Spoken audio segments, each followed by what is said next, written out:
If you'd like, go into your working folder and open up one of the documents. I've got multiple 3 open. It really doesn't matter. We're going to talk about rulers and measuring real quick here. Now, let's say I have a document open and I want to know what it is in terms of its size.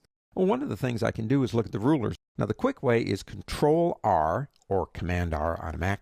Same keys, different names. And I get my rulers, and you will notice I am measuring in United States inches. Now, I usually don't use that measuring system. I use centimeters, or I use pica or pixels, lots of different things. Let's say, again, for the sake of argument, that we are going out with this image to the internet. So I need a universal way to measure on the internet, and that, of course, would be pixels. A couple of ways that we can do this. Number one, you can go up to the word File on the pull-down menu and go down to Document Setup. Now, in Document Setup, it's right here. Now, let me get out of there and just press Escape, and it'll close that out. You have another option for Document Setup up here that takes you to the same place. Now, those are 2 places to get to the same thing.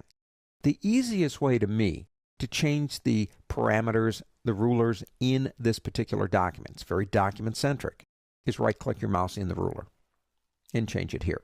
Now, I want to go to, say, pixels. And, well, there you go. Now we can measure in pixels. Now, let's say that every time we open up a new document, you really don't like the default measuring system.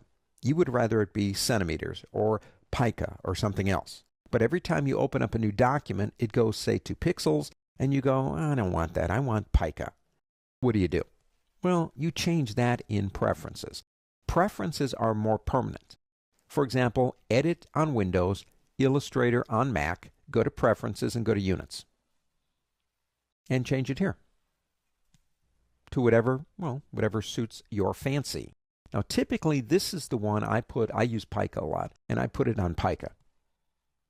But whatever one that you use the most would make sense. Now, this only impacts, understand, this only impacts a brand new document.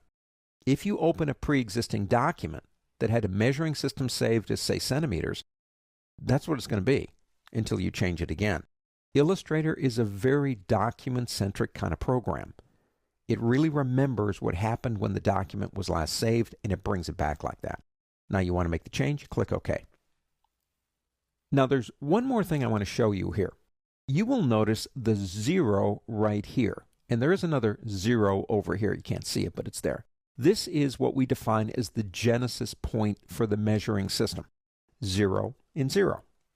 Let's say that you want to move something in an image. Now, all the movement coordinates are going to come from that genesis point, so many inches or so many pixels away from the genesis point. Let's say you have something right about here, and you want to move it 1 inch over to the right, but it's not exactly at, say, 0 or 1 or 2 or 3. Here's something you can do. Grab up here in this upper left-hand corner of where the 2 rulers intersect, and drag down, and let's say the object you want to move is right there, and let go. That now sets your genesis point here and here. If I then move that object, I could get it exactly precisely where I want it to be. Now, there are other ways to do that, but that's pretty interesting. You can move the genesis point of the ruler. Now, if you want to put it back, just double-click right here, and it will go right back for you. The rulers are important. They measure in the system that works best for you or one you need for the project that you're working on. It is document specific, and it's there if you need it.